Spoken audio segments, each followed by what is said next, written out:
What's up, everyone? My name's Stickman, and today I want to talk gimbal, specifically this gimbal, the Ronin SC. Let's get started.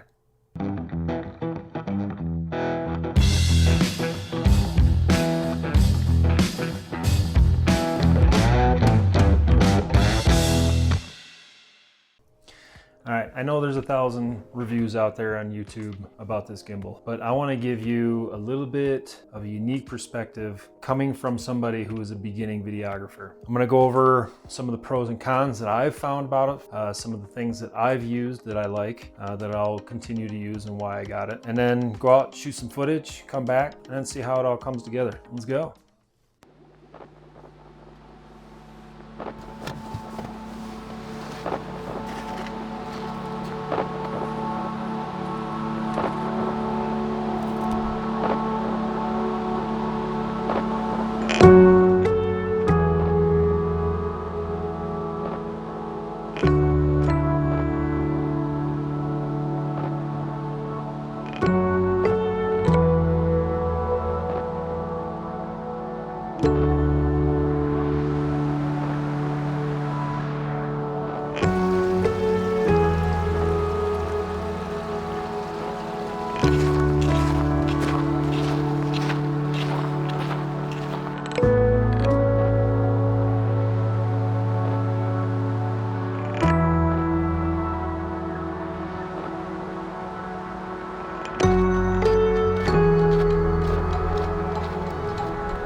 All right, the first main concern that I had when I was going to purchase this was, since I've never had one before, would it be easy for me, and is it going to be easy for me to balance it?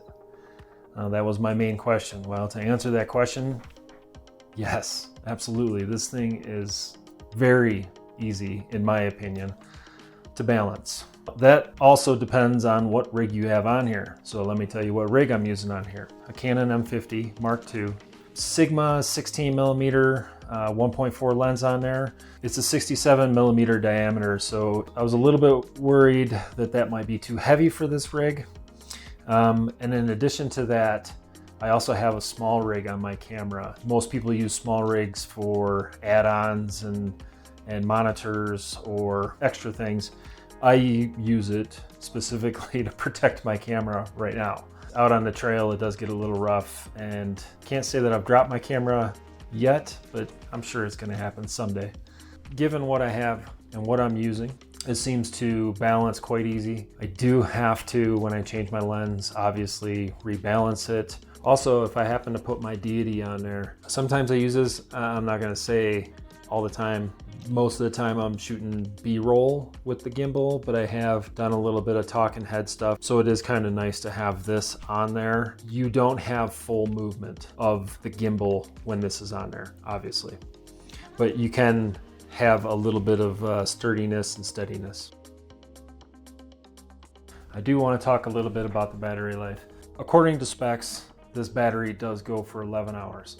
In my case, I ran it for 6 hours, had about 30 to 35 degrees Fahrenheit. Wasn't super cold. I wasn't doing an extreme amount of movement with the gimbal. You can see those dots right there. Just went down one dot. So it wasn't too bad. And so according to the dots, it went down 25%. So I'm looking at 75%.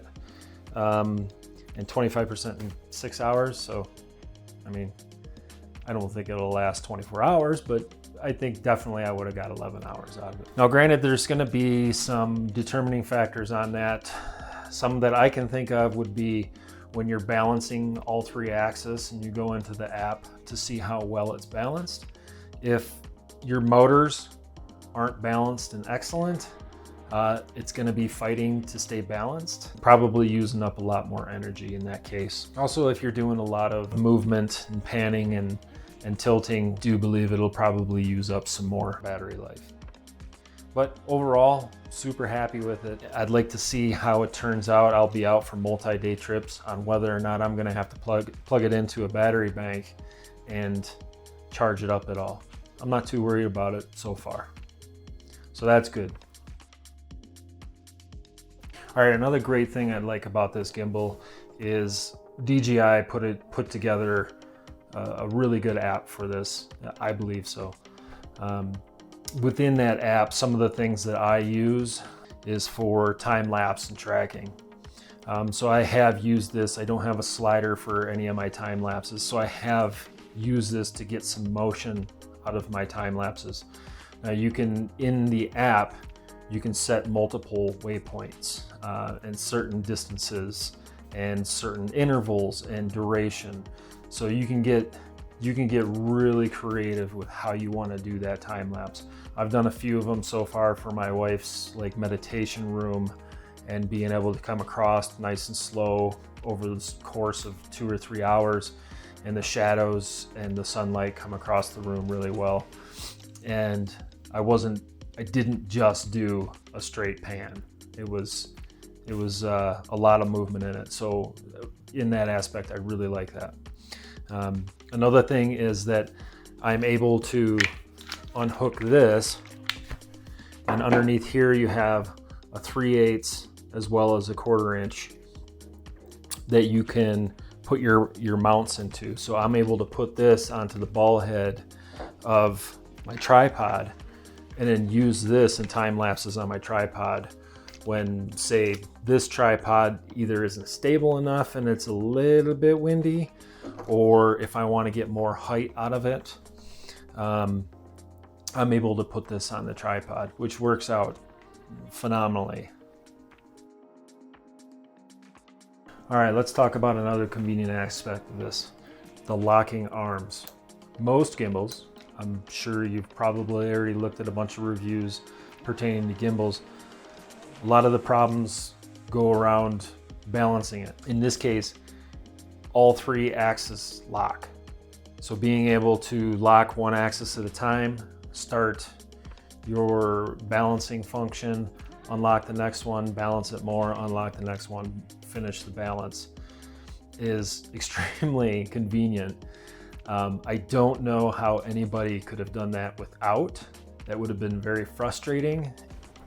In addition to using the locking arms for balancing purposes, it's also convenient for me to be able to, when I'm not using this on the trail, but I still want to have it handy and I don't want to put it in the back of my pack, I can just lock all the arms off and then just carry it very easily at my side.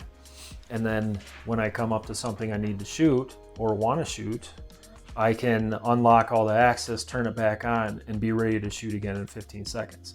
So that alone is very nice. That way everything's not dangling around and flying around. So I like that aspect of it as well. So let's talk about the main reason why I got this in the first place. For smoother shots, better B-roll. I'm able to do that with this with a less expensive camera. Now, I don't have the cheapest camera in the world, but with the lens that I have and the limited image stabilization built into the camera, it doesn't have the best stabilization. So this helps me out incredibly. I get so much better B-roll, so much smoother. Another thing I like about this is it's able to go into an underslung mode.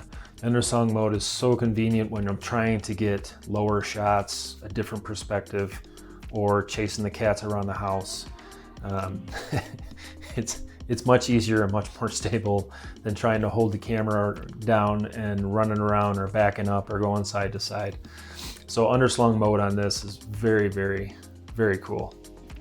It's also convenient for getting different shots, such as this one where I'm not really walking sideways. I'm walking straight forward and paying attention where I'm going, but the camera's panned to the left. This allows me to add some really nice motion to the shot. All right, I have very few cons pertaining to this gimbal.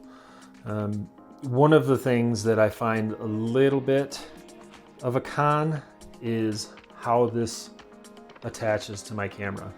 Now this is a USB-C to a USB-C. This allows me to use my record button function to my camera. Just basically this gimbal gets to talk to my camera. Since my M50 doesn't have USB-C on it, it has micro USB, I have to use this adapter.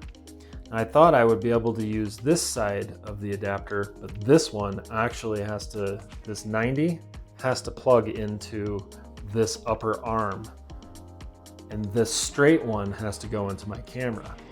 Well, the way this is set up on the gimbal, it plugs into the side.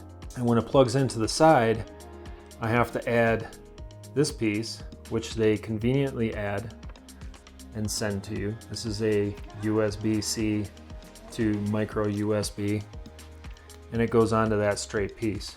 Now you can see how long that piece is and how much it sticks out.